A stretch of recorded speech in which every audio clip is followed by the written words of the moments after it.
mala, pero al fin y al cabo todo el mundo es líder. Pues el diablo es el líder de los demonios, pues es un mal líder. Y Jesús, que es nuestro líder, que es nuestro Dios, nuestro Señor, por lo tanto, se es líder de todas maneras. La pregunta es cómo. Es que estamos ejecutando nuestro liderazgo. Con mis defectos, fragilidades, debilidades, errores, etcétera. Sí, con todo eso. Al pie de la cruz, todos tenemos el mismo nivel. Con eso me quedé ahorita hablando, que todos somos iguales. Ahí nos quedamos. Y yo quisiera que pudiéramos mirar con cuidado y con detenimiento Juan 21. Así que le invito a buscar en la Biblia a Juan 21.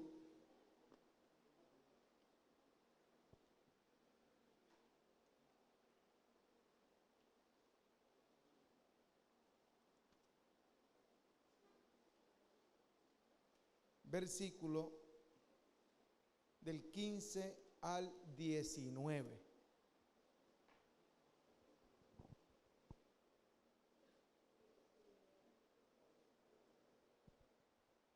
¿Por qué? Porque si ciertamente somos líderes del Señor, entonces ustedes no son líderes de maldición, sino líderes de bendición. Vamos ahí claro, ¿verdad? Somos líderes de bendición. Y para ser un líder de bendición, entonces hay que mirar con detenimiento los desafíos que el Señor nos hace. Y mirarlos desde el texto sagrado, no con sospecha, sino como una palabra que sospecha de nosotros. Amén. Por lo tanto, porque esta es la palabra del Señor que te va a hablar a ti, y no es que tú sospechas de la palabra, es que la palabra sospecha de ti. Miremos esa sospecha con detenimiento. En Juan 21, versículo 15 en adelante dice: cuando hubieron comido, Jesús dijo a Simón Pedro: Simón, hijo de Jonás, ¿me amas más que estos? Le respondió: sí, Señor, tú sabes que te amo. Él le dijo: apacienta mis corderos. Volvió a decirle la segunda vez: Simón, hijo de Jonás,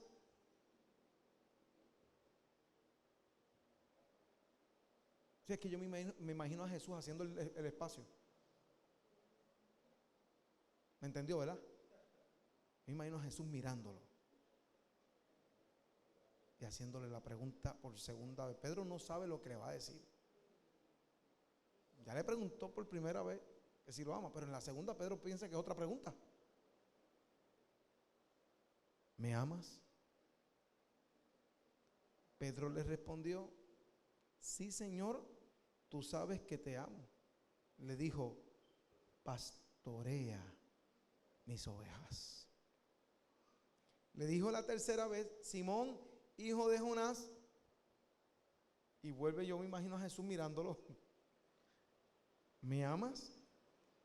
Y dice que Pedro se entristeció de que le dijese la tercera vez: ¿me amas? Y le respondió: Señor, tú lo sabes todo. Tú sabes que te amo. Jesús le dijo: apacienta mis ovejas. De cierto te digo, cuando era más joven, te ceñías e ibas a donde querías. Mas cuando ya seas viejo, extenderás tus manos y te ceñirá otro y te llevará a donde no quieras. Esto dijo, dando a entender con qué muerte había de glorificar a Dios. Y dicho esto, añadió: sígueme. ¿Quién soy yo? ¿Quién es mi casa? ¿Qué es mi casa para que el Señor nos haya traído hasta aquí? Pregúnteselo. ¿Quiénes somos nosotros? Y tenemos que conversar con el Señor como lo hizo Pedro. Y la pregunta es, ¿estaremos preparados para una conversación con Jesús como esta? Yo les voy a decir una cosa. Después de yo haber negado a Jesús, yo no me atrevería a una conversación como esta, me daría miedo. ¿Cuántas veces Pedro negó a Jesús? 3 veces. ¿Y qué hace Jesús con Pedro cuando le pregunta, ¿me amas? Lo lleva a un proceso restaurador. ¿Me negaste 3 veces? 3 veces me vas a responder esta misma pregunta. Porque el proceso es restaurador. El Señor está trabajando con el corazón de Pedro. No olvide. Por eso 3 veces Jesús se manifiesta a sus discípulos. De hecho, los versículos antes, si usted lee Juan 21, es la 3ª vez que Jesús se le aparece a sus discípulos. 3, no en balde. Porque en ese asunto del 13, en esa perspectiva, tiene un elemento de resurrección y de vida. Por lo tanto, Pedro está viviendo un momento de experiencia poderosa con el resucitado. Con el resucitado. Y desayunaron, y luego Jesús conversa con Pedro y habla de Pedro, planteándole que va a ser un líder. Ahora, la problemática no está en seguir a Jesús. Ahora la problemática está en seguir a Cristo, el resucitado. Porque con Jesús caminaba. Pero ahora tiene que seguir al resucitado. Esas pisadas son más difíciles. Porque no es lo mismo tener a Jesús al lado de nosotros y cuando nos dé hambre, Señor, tenemos hambre. Y Jesús dice, denme en el pan y lo multiplica y se acabó el problema. Ahora no. Ahora es distinto. Así es que Jesús lleva a Pedro a una experiencia de alimentar y dirigir. Jesús pregunta, ¿me aman? Y utiliza el ágape, que representa el amor sacrificado y entregado de Dios. ¿Por qué Jesús lleva a Pedro a la experiencia del ágape? Porque Pedro había dicho, Señor, que yo estoy dispuesto a dar mi vida por ti. Que Señor, yo quiero que tú sepas que si estos te abandonan, yo no. ¿Se acuerdan? Que si estos te abandonan, yo no. Entonces Jesús la primera pregunta que le hace es, ¿me amas más que esto? Tú no fuiste el que dijiste. ¿Por qué me negaste? No, Jesús no lo lleva ahí. Jesús no lo señala en su dolor. ¿Entendimos, verdad? Por eso es que cuando la oveja viene al templo, no le decimos, ya era hora, nena. Alábelo ahora. ¿Y dónde tú estabas metida? Cabezón. ¿Qué es eso? No. Jesús no colocó el dedo en la llaga de dolor de Pedro, sino que ubica sus expresiones en el corazón de Pedro. Jesús aborda el corazón de Pedro. Jesús no le dijo, Pedro, ¿por qué me negaste? No, sino que el Señor le lleva a Pedro a responder, sí, Señor, sabes que te quiero.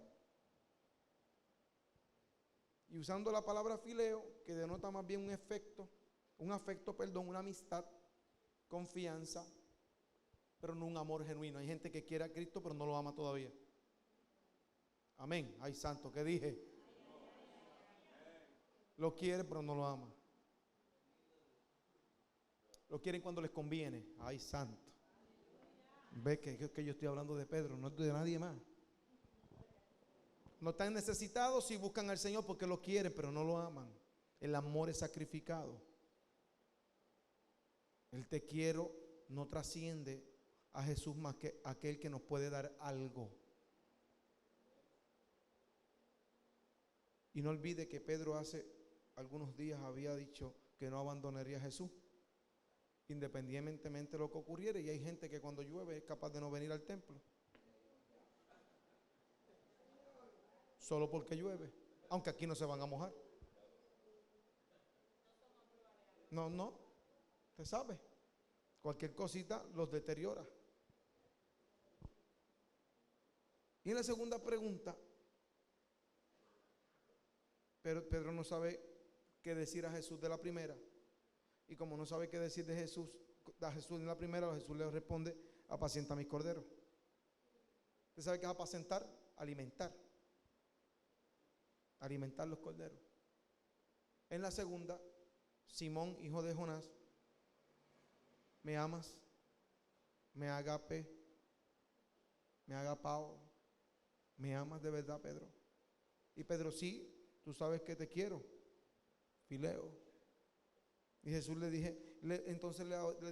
dice ahora como segundo mandato: ahora no las vas a alimentar, ahora las vas a cuidar. O sea que el primer mandato de Pedro es: alimenta mis ovejas. En el segundo: cuídalas. Tienes que cuidarlas, Pedro. Cuidar es poimaino en griego, que implica alimentar. En ese proceso de cuidar se alimenta. La pregunta es: ¿cómo nosotros le estamos dando el pan al pueblo? ¿Cómo se lo estamos dando? Primero alimenta y luego cuida. ¿Qué dijo en la tercera? Alimenta, apacienta mis ovejas. Pedro no sabía si mantener su compromiso y tampoco sabía si el Espíritu Santo moraría en él y lo capacitaría con poder, porque Pedro había negado a Jesús. Así que Pedro en su ser está respondiendo a mansalva. Pedro está respondiendo por responder. Imagínense, se está enfrentando al que lo negó, resucitado. ¿Qué usted contestaría, hermano? Tuviéramos igual que Pedro. Igualito que Pedro.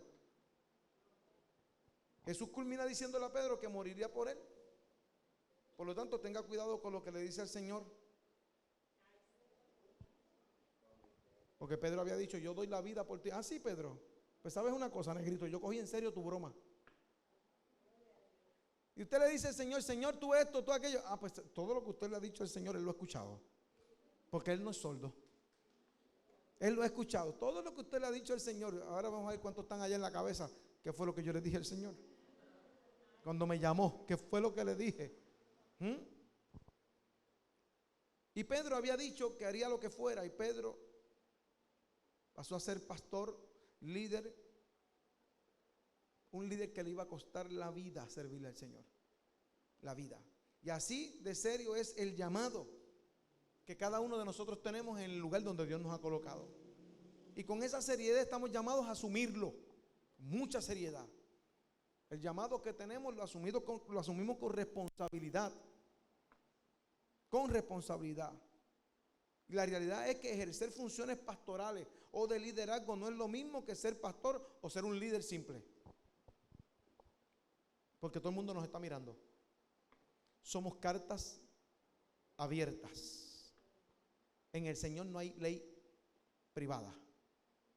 En Puerto Rico sería la ley IPA. No hay ley IPA que valga. Eso de que yo tengo mi vida privada, los que somos del Señor sabemos que nuestro techo es de cristal. Y por donde quiera que usted diga algo, lo están mirando. Y usted tiene que cuidarse mucho de lo que usted diga en este tiempo. Y si no nos cuidamos, nos convertimos en talentosos profesionales y técnicos religiosos, pero no en pastores, no en líderes del Señor. De manera que, ¿qué puede pasar? Que depender de los métodos puede ser adictivo. Tenemos que tener cuidado con los métodos. Pueden ser adictivos y al mismo tiempo deterioran nuestra relación con las ovejas. Tengamos una relación con las ovejas. Hablemos con la gente, hablemos con las ovejas. Sepamos qué les duele, qué no les duele. Es necesario hablar con ellas. Esa búsqueda burocrática tiene el potencial de minar nuestra búsqueda de Dios y de su palabra. A veces buscamos más métodos que a Dios. No, los métodos están bien, pero no pueden ir por encima de mi relación con Dios. Sigo enfatizándolo. Eso provoca que los pastos sean mediocres. Cuando usted usa métodos pero no usa la palabra, no es pan de Dios, es pan suyo. Y cuando es pan nuestro, es pan sin vitalidad espiritual. Tiene que tener vitalidad espiritual, tiene que alimentar la oveja, tiene que sentirse que Dios le habla. Ese es el desafío más difícil de un pastor, cada domingo, en cada predicación. Que Dios hable el corazón de las vidas. Por eso es que temblamos, por eso es que se nos hace difícil, porque es que hay que llevarle, usted sabe a quién hay que llevarle alimento, al pueblo que no es suyo, es de Dios. Y como es de Dios, tenemos una responsabilidad. Y si la oveja el domingo se va a desmayar, porque lo que hicimos fue usar métodos, pero no palabra de Dios.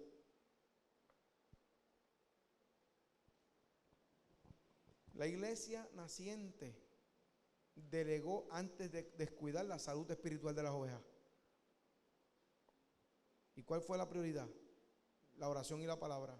Y los discípulos se encargaron de la palabra y le dijeron a usted, no, búsqueme gente que bregue con las mesas, que nosotros tenemos que prepararnos para traer palabra al pueblo. Nunca descuidaron la palabra. Y la oración se convirtió en el fundamento para ese encuentro de la palabra. Y la burocracia administrativa también provoca el desapego emocional y afectivo del primer rebaño. Y nuestra labor, más allá de la administrativa, que tenemos que tener, porque es ineludible, está ahí, hay que atenderla, debe ser la de estar impregnados con el olor de nuestras ovejas. Y hay que enseñarles a las ovejas a llamarnos para decirnos qué le duele. Porque a veces las ovejas se creen que somos adivinos. Y no lo somos. Que el pastor no me llamó, que el líder no me llamó. Usted le dijo que estaba enfermo. Usted tiene que decirle a la oveja, dígale, los domingos o en los días de culto, dígale, cuando usted esté enfermo me lo notifica, que yo no soy adivino. Por favor. Hay cosas que Dios me va a revelar, pero hay otras que usted me las tiene que decir. Y esas son cosas que se trabajan con cuidado, en esa labor con la oveja. No se trata de revelar la última revelación de Dios en lugar de la rica y efectiva palabra de Dios. Hay veces que la gente quiere usar métodos que impresionen a la iglesia. No necesitamos eso. Necesitamos que la palabra de Dios sea efectiva en el corazón. Yo sé que ahora se habla mucho de las iglesias emergentes, iglesias nuevas, que todo, no, que nuestra iglesia es una iglesia relevante, es una iglesia pertinente, es una iglesia de este tiempo. Está bien, no hay problema.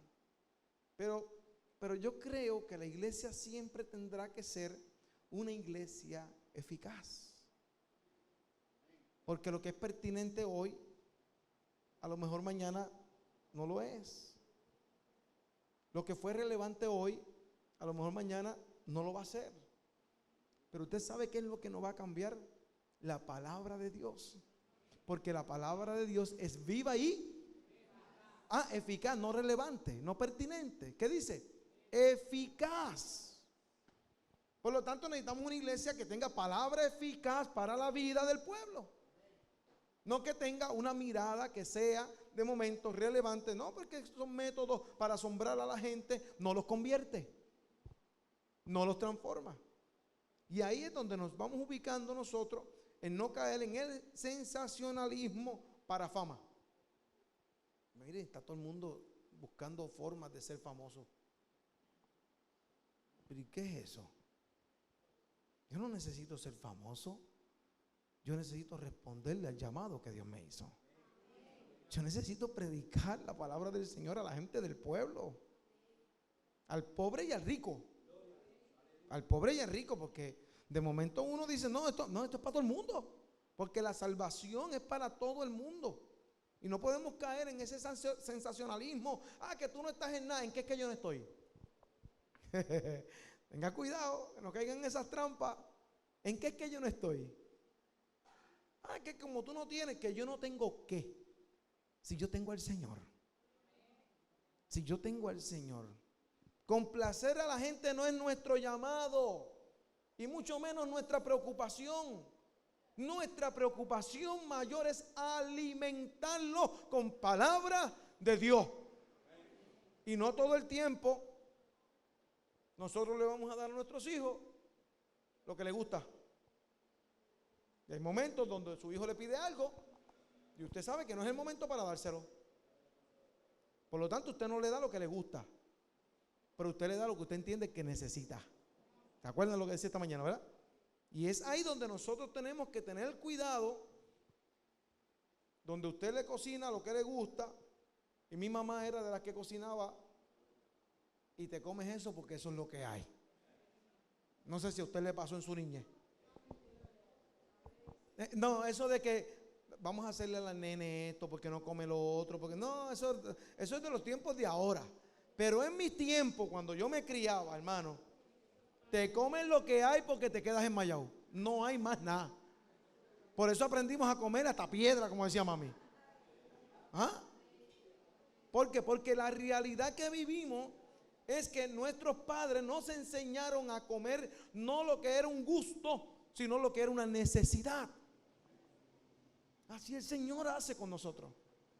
El Señor no nos va a dar todo el tiempo lo que nos gusta, habrá sus momentos de gusto, pero el Señor nos va a dar lo que necesitamos. Y entonces hay que comérselo, porque mejor te vas a quedar desmayado hasta el otro día, te vas a quedar con hambre. Y necesitamos comer. Y necesitamos comer. Lo otro que ocurre en este proceso de cuidar y apacentar o de alimentar es que a veces la gente brinca sin saber. Me explico. En cierta ocasión un pastor de oveja comprobó que hay mucha gente que brinca por brincar y copia por copiar. Y él comprobó esta característica al hacer una prueba con su rebaño. Miren lo que hizo. Cuando guiaba a sus ovejas hacia el redil, cruzando la entrada de la puerta del mismo, colocó horizontalmente una pequeña vara, muy pequeña, una pequeña vara, como de 3 pulgadas de alto, así, del terreno, es decir, la varita como de 3 pulgadas de alto, más nada. Al pasar las primeras ovejas, brincaban la varita para no tropezar con ella. Luego el pastor sutilmente se acercó por el lado y muy despacio removió la varita de la entrada, mientras seguían pasando sus ovejas. Para su sorpresa, las ovejas que seguían entrando al redil, al llegar a la puerta, continuaban brincando aunque no había varita. Lo que ocurrió fue que cada oveja que entraba estaba imitando el salto de la otra oveja que le precedía. ¿Por qué? Porque tenemos que tener cuidado como líderes y como pastores de copiar conductas que no necesariamente son de Dios.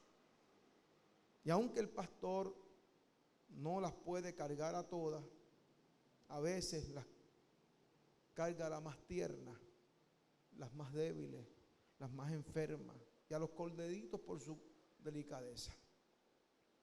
Nos corresponde alimentar y dirigir, no enseñarle a las ovejas a copiar, no enseñarles a brincar de la misma manera, porque esto no es un concurso de imitación, esta es la casa de Dios.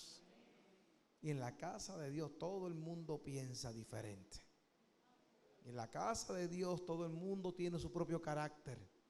Y en la casa de Dios todo el mundo tiene su manera de cantar. Unos cantan en tono y otros entonan. Pero todos cantan. ¿Por qué yo les hablo de esto? Porque estamos en la era de la copiadera, hermano. Si aquel aparece en la plataforma tal, allá yo quiero aparecer. Si aquel dijo 4 disparates, allá yo los quiero copiar. Aunque no sepa ni lo que estoy diciendo. Si hay gente que se ubica ahí, ¿por qué? Porque simplemente la realidad de mucha gente es que no tiene identidad propia. necesita copiar a otro porque todavía no se ha encontrado consigo mismo. Necesita copiar a otro. No tiene que copiar a otro. No tiene que copiar. Sea usted mismo. Sin complicaciones, y lo más fácil es eso. Tengan cuidado de sí mismos y de todo el rebaño sobre el cual el Espíritu Santo los ha puesto como pastores y como obispos. Hechos 20:28. Ahí dice eso. Buenos pastores, falsos pastores y asalariados. Eso lo hay ahora. Y la Biblia tiene mucho que decir sobre los buenos pastores, pero también dice cosas muy duras y serias sobre los malos pastores. En el capítulo 23 de Jeremías, vaya conmigo allá. Miren la advertencia seria que hay aquí.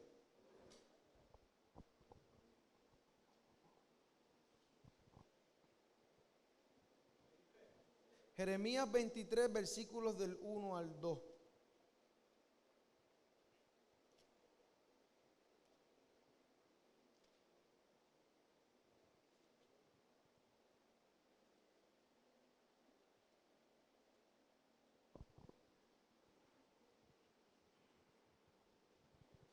¿Lo tenemos?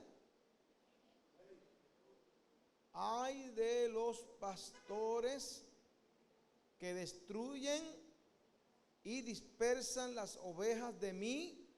¿De quién es el rebaño? Usted no tiene nada.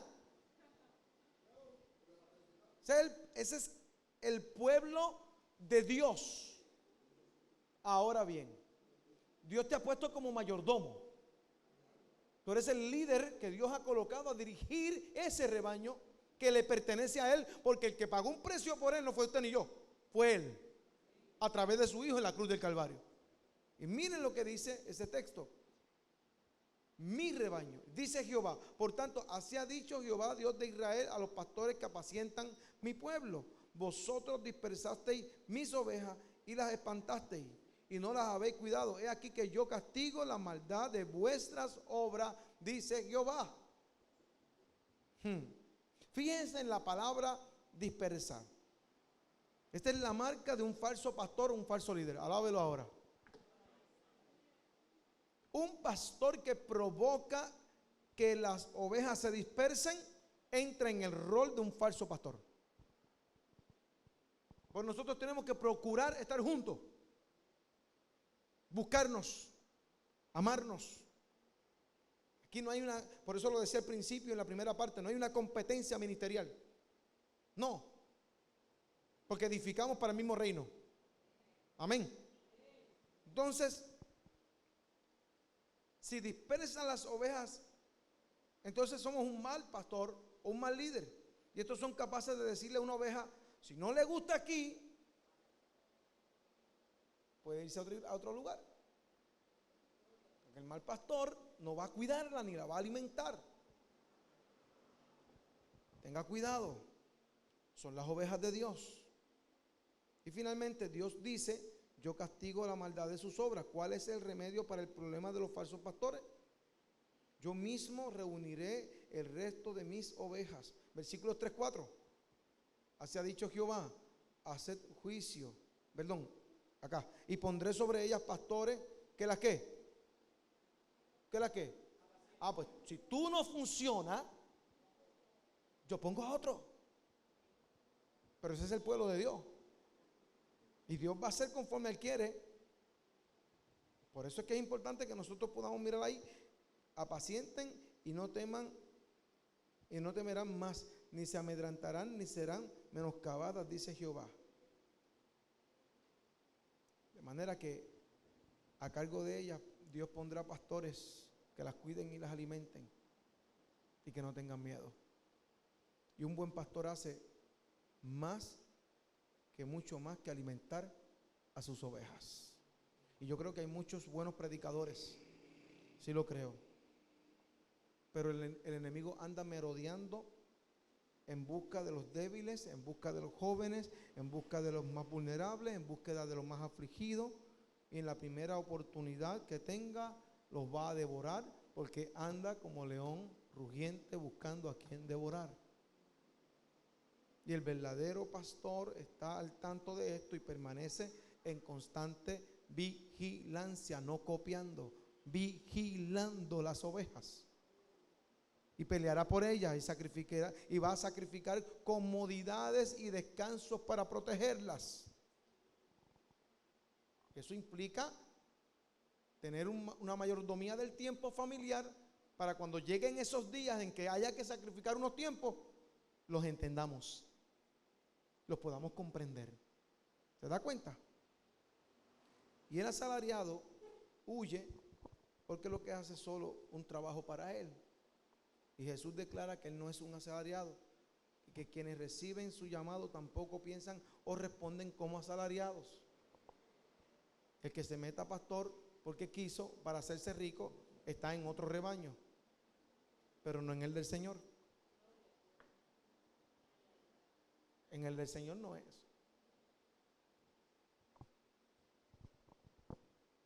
Porque el que intente ser pastor sin pasar por Jesús es ilegítimo y destructivo. Para ser pastor, el Señor le tiene que llamar.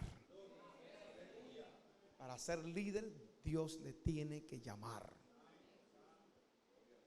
Yo sé que esto está fuertecito, pero esto significa que solo Jesús puede llamar y dotar a los verdaderos pastores. Y en esta generación y en esta época donde hay tanta tendencia virtual y social, hay un montón de gente que no son pastores, que no son profetas, que son falsos, pero la gente los está escuchando y a ti y a mí nos toca predicarle el verdadero evangelio de Jesucristo sin reservas, tal cual es, no como un asunto que agrade, sino como un asunto que transforme, que es lo que les vengo diciendo, ¿verdad?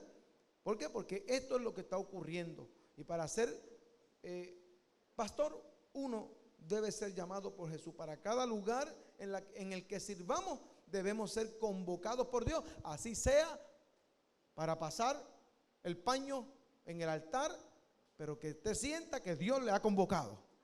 Porque cuando Dios le convoca, entonces usted lo hará con alegría y con regocijo. Y los domingos no llegará a regañar la iglesia. Alábelo ahora si puede. Diga amén. Diga ¡auch! ¿Se da cuenta? Yo recuerdo un compañero en una ocasión que me dice, porque hubo una pelea de estas de boxeo. Usted sabe que en Puerto Rico se da mucho ese asunto. Y recuerdo que ese día faltó un montón de gente a la iglesia porque parece que se habían quedado viendo la pelea. Y el pastor ha cogido la iglesia y le ha dado palo hasta por dentro del pelo. Y él me lo cuenta con una clase de unción. Y yo le digo, ay pastor, si usted trasquiló las ovejas.